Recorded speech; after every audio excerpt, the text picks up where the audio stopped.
Non profit organisation के।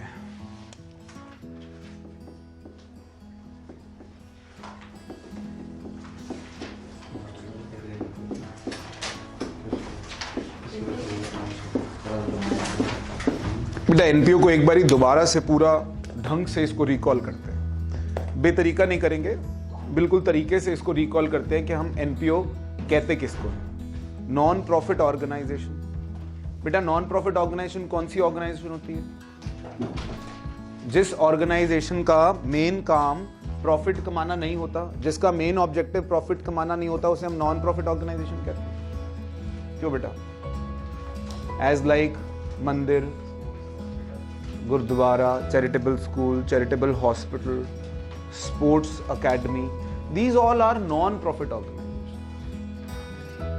अब सवाल सबसे पहले और सबसे बड़ा सवाल खड़ा होता है कि साहब अगर ये नॉन प्रॉफिट ऑर्गेनाइजेशन है तो नॉन प्रॉफिट ऑर्गेनाइजेशन में अकाउंटिंग की कहां जरूरत है? आप तो प्रॉफिट कमा ही नहीं रहे हो, हमारा काम प्रॉफिट कमाना है नहीं, और अकाउंटिंग का एक ऑब्जेक्टिव होता है to ascertain the profit and financial position of a business. क्या यही होता है बेटा? अकाउंटिंग का एक ऑब्जेक्टिव होता है, मगर अकाउंटिंग का केवल ये एक ऑब्जेक्टिव होता है। अकाउंटिंग का सबसे पहला ऑब्जेक्टिव होता है टू मेंटेन सिस्टमैटिक रिकॉर्ड्स। हम अकाउंटिंग इसलिए करते हैं कि हम सिस्टमैटिक रिकॉर्ड्स मेंटेन कर सकें, हाँ या नहीं? हम अकाउंटिंग किस लिए करते हैं बेटा?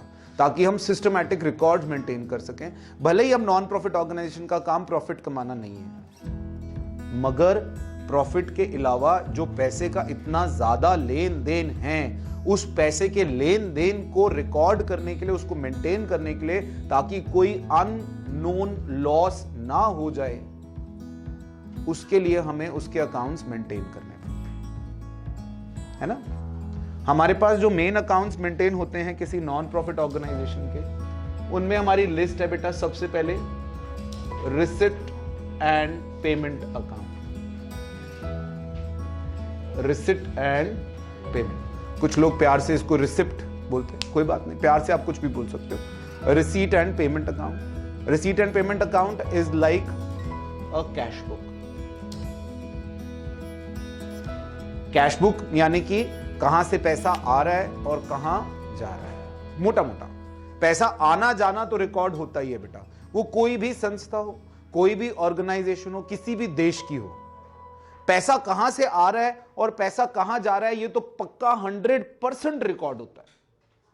ठीक है, तो उसके लिए पहला अकाउंट जो हम मेंटेन करते हैं that is receipt and payment account, जिसमें ये it is not a nominal account, it is like a real account, जहां में हम दिखा रहे हैं कि पैसा यहां से आया और पैसा यहां गया। इस अकाउंट की ये अलग बात है कि इस अकाउंट में हम ये नहीं रिकॉर्ड करते, ये नहीं पता चलता कि ये पैसा कौन से ईयर का आया और कौन से ईयर का गया।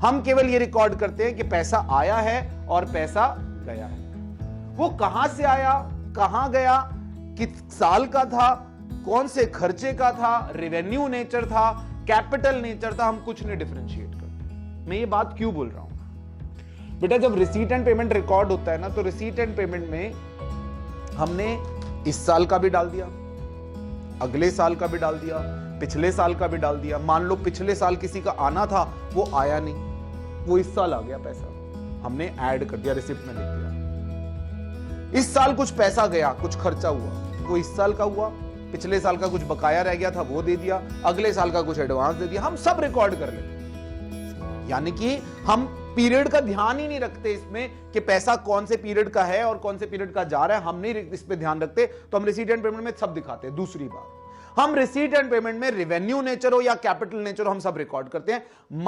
मतलब उसका क्या है?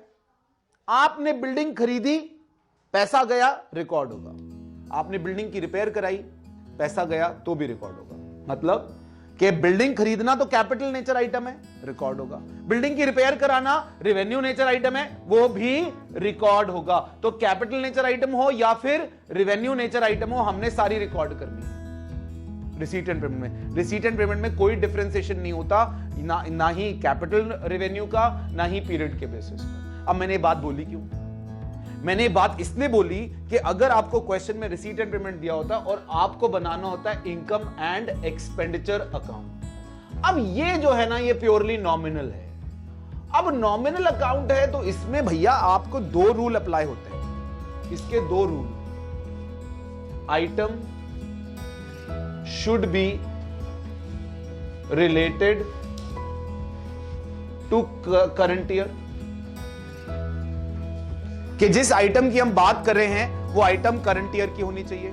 अगले और पिछले साल की है तो वो हमें रिकॉर्ड नहीं करनी। यानी अगर रिसीट एंड पेमेंट में पिछले और अगले साल की कोई आइटम है तो उसको आपको प्योरीफाई करना पड़ेगा, उसको आपको छांटना पड़ेगा। बस यही तो मेहनत है आपकी। अब रिसीट एंड पेमेंट में सब्सक्रिप्शन लिखी हुई है बेटा, पिछले साल की भी और अगले साल की भी, आपको कौन सी दिखानी है? क्योंकि रिसीट एंड पेमेंट बनाते वक्त हम वो हिसाब रखते नहीं,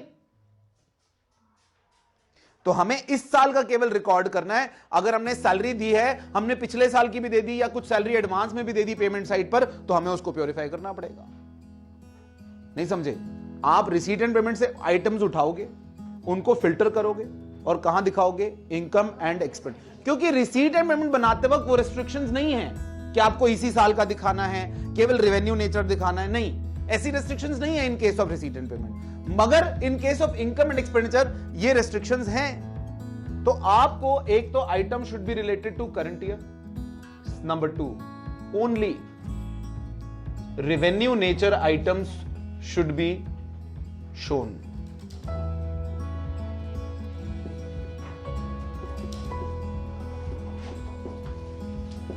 केवल revenue nature item, capital nature items हम इसमें नहीं दिखाएंगे। मेरा कहने का मतलब, जैसे बिल्डिंग खरीदी वो नहीं आएगी, बिल्डिंग की रिपेयर आएगी, व्हाइट वॉश आएगा। गाड़ी खरीदी नहीं आएगी, गाड़ी की डेप्रिसिएशन आएगी, गाड़ी की रिपेयर आएगी, सर्विसिंग आएगी, पेट्रोल आएगा। इन्वेस्टमेंट करी, इन्वेस्टमेंट पे इनकम होगी तो आएगी। फर्नीचर खरीदा, बुक्स खरीदी नहीं आएंगी, लेकिन बुक्स की डेप्रिसिएशन आ जाएगी। आप समझ रहे हैं बेटा? तो हमारी नॉन प्रॉफिट ऑर्गेनाइजेशंस के केस में बुक्स भी एक एसेट होता है। बुक्स वाकई बहुत बड़ा एसेट होता है बेटा। अगर आप एक लाइब्रेरी देखें किसी स्पोर्ट्स या किसी एजुकेशनल एकेडमी की, तो लाइब्रेरी में लाखों करोड़ों रुपए की किताबें होती हैं, कई इतनी महंगी किताबें होती हैं। तो that is a kind of asset, और वैसे भी वो एसेट लॉन्ग टर्म के लिए यूज होने वाला है, आज के लिए तो यूज नहीं है। Have you seen the library of your school? कभी गए बेटा? कोशिश करिए लाइब्रेरी जाने की। वो लाइब्रेरी में कितनी किताबें पढ़ी हैं और कितने सालों तक वो किताबें यूज होती हैं। So that is a purely an asset. तो बुक्स खरीदेंगे तो वो नहीं आएगा, मगर बुक्स पे डेप्रिसिएशन चार्ज होगी तो वो आएगा। Are you getting my point? इस अकाउंट में और इस अकाउंट का फर्क समझ में आ रहा है बेटा? हमें दिया ये होता है नॉर्मली, हमें बनाना ये होता है, और उसमें फिल्ट्रेशन क्या करनी होती है? जो फिल्टर वहां नहीं हुआ, जो बनाते वक्त उसको फिल्टर नहीं हुआ, तो हमें वो फिल्ट्रेशन यहां करनी है। अगर वो फिल्ट्रेशन वहीं हो जाती तो शायद इनकम एंड एक्सपेंडिचर की कभी जरूरत ही नहीं पड़ती। अब इनकम एंड एक्सपेंडिचर अकाउंट में अगर क्रेडिट साइड पे क्या दिखाते हो? इनकम्स, और डेबिट साइड पे क्या दिखाते हो?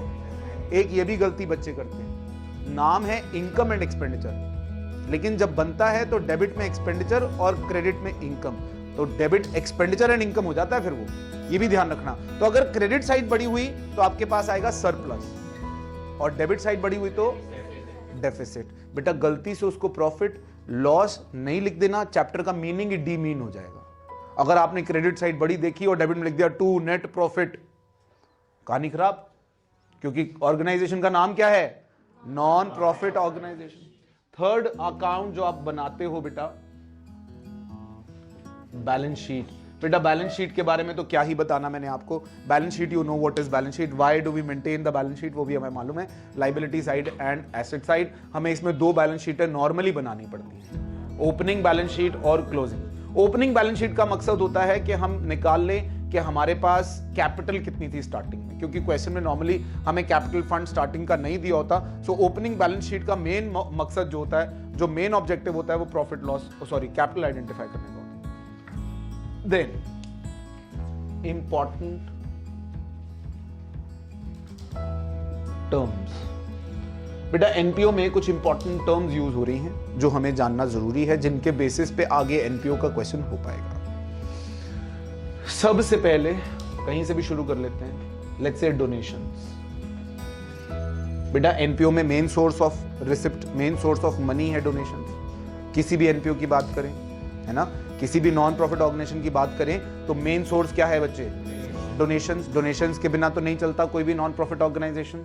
अब डोनेशंस जो है वो रेगुलरली भी आती रहती हैं और time period to time period भी आती हैं। दो तरह की डोनेशन होती हैं। बेटा एक तो डोनेशन है कि रेगुलर आ रही है, जिसे हम जनरल डोनेशन कहते हैं। क्या कहते हैं? General donation is revenue nature. Revenue nature transaction का डेफिनेशन होता है रेकरिंग, जो बार बार हो रहा है उसे रेवेन्यू नेचर आइटम क्या कहते हैं? कहते हैं रेवेन्यू नेचर। रेकरिंग, रेकरिंग मतलब री अकरिंग, यानी बार बार होने वाला। एक और इसमें बात जानने वाली है, रेवेन्यू नेचर आइटम्स, जैसे अगर मैं इनकम की बात करूं तो रेवेन्यू नेचर आइटम या रेवेन्यू नेचर रिसिप्ट वो रिसिप्ट है जिससे ना ही कोई एसेट घटा ना ही कोई लायबिलिटी बढ़ी। हमने ना ही कोई एसेट बेचकर ये पैसा इकट्ठा किया है, ना ही कोई लोन लेकर पैसा इकट्ठा किया है, तो ये हमारी रेवेन्यू नेचर आइटम है। ठीक है, तो revenue nature items donation, general donation is revenue nature. Whereas specific donation, specific donation क्या होती है? किसी ने हमें डोनेशन दी कि साहब ये 5 लाख रुपए पकड़ो, इससे जो है आपने यहां के लिए एयर कंडीशनर्स लगवा लेना हॉल में। स्पेसिफिक है, स्पेसिफिक लिखा गया है कि इसी पर्पस के लिए ही ये पैसा काम आएगा। बिल्डिंग के लिए बिल्डिंग फंड आया है, डोनेशन आई है बिल्डिंग के लिए। आप जाते हैं मंदिर गुरुद्वारों में, बेटा वहां पर बिल्डिंग फंड के नाम से पर्ची कटवा के आते हैं कि साहब मंदिर की गुरुद्वारे की जो ये बिल्डिंग बन रही है उसमें मेरा ये कॉन्ट्रीब्यूशन रख लेना। तो स्पेसिफिक डोनेशन है। और ऐसी स्पेसिफिक डोनेशन बार बार नहीं आती, ये रेकरिंग नहीं होती। अब बार बार तो बिल्डिंग नहीं बनती यार, नहीं बार बार बिल्डिंग बनती है क्या? वंस इन अ वाइल बनती है, तो नॉन रेकरिंग है। तो स्पेसिफिक डोनेशन जो है वो कैपिटल नेचर। सर डिफरेंशिएशन क्यों कर रहे हैं हम रेवेन्यू नेचर कैपिटल नेचर? बेटा जितना रेवेन्यू नेचर होगा वो हिस्सा इसमें आएगा, और जितना कैपिटल नेचर होगा वो हिस्सा इसमें आएगा। समझ गए? अगर बच्चे को यही बातें समझ में आ जाए ना स्टार्टिंग में, तो उसको दिक्कत नहीं है। क्योंकि करना क्या आपने इसको फिल्टर करके कुछ आइटमें इसमें डाल देनी है और कुछ इसमें दिया। आपको ये होगा इसमें बेटा एंट्री लेवल है, ये आपका एंट्री लेवल है, इसमें कोई फिल्ट्रेशन हुई नहीं हुई, इसमें सारी आइटमें डाल दी हैं। जहां से पैसा आ रहा है रिसिप्ट में, जहां पैसा जा रहा है पेमेंट में, सब डाल दिया। वो रेवेन्यू नेचर, कैपिटल नेचर, इस साल का, अगले साल का, वो सब डाल दिया। अब इससे आपको अलग अलग छांटाई करनी है कि साहब इस साल का और रेवेन्यू नेचर जो है वो कहां ले आओ? इनकम एंड एक्सपेंडिचर में। और जो इस साल का या पिछले साल का था वो ओपनिंग बैलेंस शीट में, कैपिटल नेचर। और इस साल का कैपिटल नेचर है तो कहां? Closing balance sheet. नहीं समझे? इसी से छटाई होकर बेटा ये बनना है। लेकिन अगर बच्चे को यही नहीं पता कि कौन सी चीज रेवेन्यू नेचर है और कौन सी कैपिटल नेचर, तो वो कैसे डालेगा? वो कंफ्यूज है, वो पहले भी कंफ्यूज था, अभी भी कंफ्यूज है। तो अगर बच्चे का बेस ही हिला हुआ है तो चैप्टर में भले ही आप 100 क्वेश्चन कर लो, अगर बेस ही नहीं है बच्चे तो आप चैप्टर का क्या करोगे? The base has to be clear कि भैया ये रेवेन्यू नेचर है और ये कैपिटल नेचर है, और क्यों कैपिटल नेचर है, क्यों इसको मैं रेवेन्यू नेचर बोल रहा हूं। गेटिंग माई पॉइंट और not? Then next is donation, sorry subscriptions. कहा जाता है कि ये सब्सक्रिप्शंस जो है वो हमारा मेन सोर्स ऑफ इनकम होता है for any non profit organisation. क्या होता है सब्सक्रिप्शन? बेटा आप एक बार मेंबर बन गए ऑर्गेनाइजेशन के मेंबर बनने के बाद आप अपनी मेंबरशिप को बरकरार रखने के लिए कुछ पैसा पीरियोडिकली, महीने के महीने, क्वार्टर के क्वार्टर, 6 मंथ्स के 6 मंथ्स, ईयरली के ईयरली कुछ पैसा दे रहे हैं। That is called subscription. यानी आप सब्सक्राइब कर रहे हैं उस नॉन प्रॉफिट ऑर्गेनाइजेशन की तरफ। तो ये जो सब्सक्रिप्शन है ये वैसे तो रेवेन्यू नेचर है, प्योरली रेवेन्यू नेचर। ठीक है, ये प्योरली आपका in normal scenario it is purely revenue nature. But कभी कभी सब्सक्रिप्शन भी आपकी स्पेसिफिक आ जाती है कि सब्सक्रिप्शन फॉर गवर्नर्स पार्टी, कभी आपने देखा होगा, वो है स्पेसिफिक। अगर वो स्पेसिफिक सब्सक्रिप्शन दी है तो एज लाइक डोनेशन उसको आप क्या मानेंगे? Capital nature. और कहां ले जाएंगे? लायबिलिटी साइड पर। समझ गए बेटा मेरी बात? जो रेवेन्यू नेचर है नॉर्मल सिनेरियो में, if nothing is mentioned, subscription is purely revenue nature item.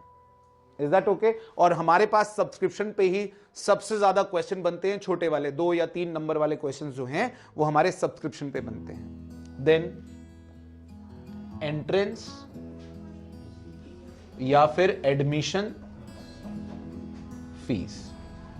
अब इस पे बेटा मैं एक बात बताता हूं आपको। नॉर्मली तो क्या होता है कि एंट्रेंस फीस जो है वो एक बार चार्ज की जाती है, एडमिशन फीस एक बार चार्ज की जाती है। जब आपने स्कूल में एडमिशन ली तो आपसे स्कूल में एक बार एडमिशन फीस चार्ज करी गई। ठीक है, अगर आपसे एक बार चार्ज करी गई है पूरी लाइफ टाइम में तो वो कैपिटल नेचर है, उसको बार बार चार्ज ही नहीं कर रहे। एडमिशन फीस थोड़ा आपसे बार बार चार्ज करते हैं, आपसे क्या ट्यूशन फीस चार्ज करते हैं हर साल, बस की फीस, ये फीस, वो फीस, मगर आपसे एडमिशन फीस तो हर बार चार्ज नहीं करते।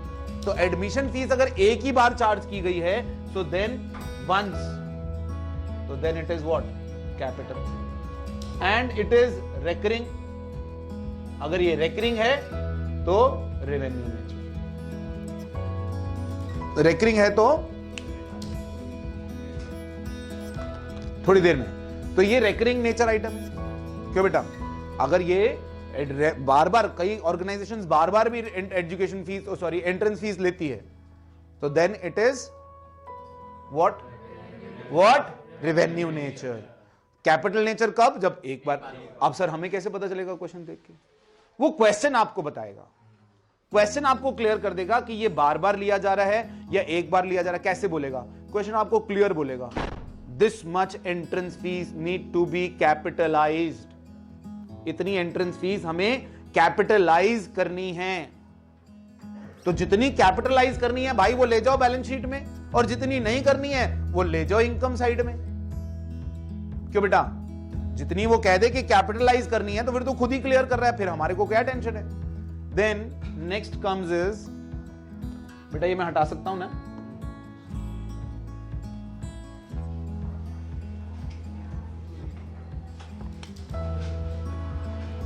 लाइफ मेंबरशिप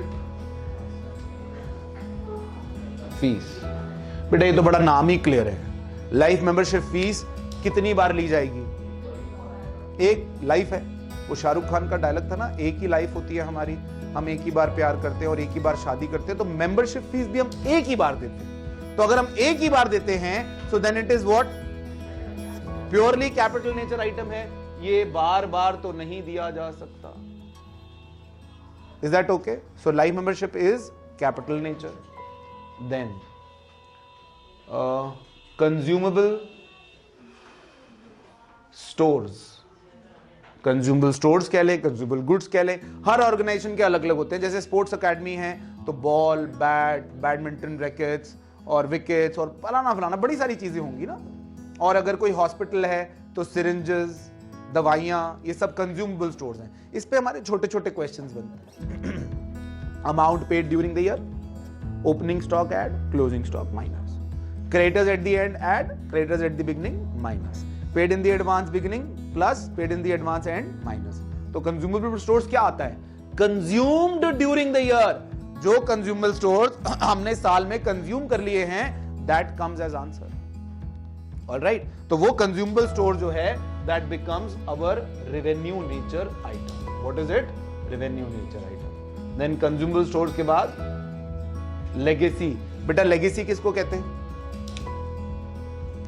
अगर कोई आदमी जिसके पास कुछ जायदाद थी लेकिन कोई वाली वारिस नहीं था, अगर वो जायदाद अपनी किसी नॉन प्रॉफिट ऑर्गेनाइजेशन के नाम कर गया है तो that is called as legacy.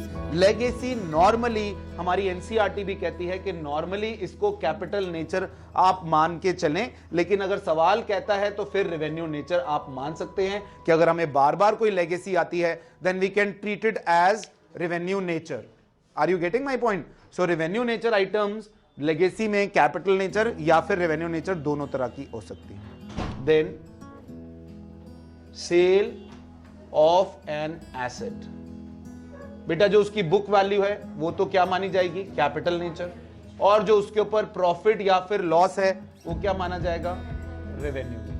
कि हमने फर्नीचर था 5000 वाला फर्नीचर हमने 5400 में बेच दिया, तो 5000 तो बेटा हमारा कैपिटल नेचर आइटम है, तो वो तो फर्नीचर की वैल्यू में से माइनस हो जाएगा जब नई बैलेंस शीट बनाएंगे। और जो उसका 400 का प्रॉफिट है वो इनकम साइड पे चला जाएगा। Are you getting my point? कोई और आइटम जो आपको याद आ रही हो?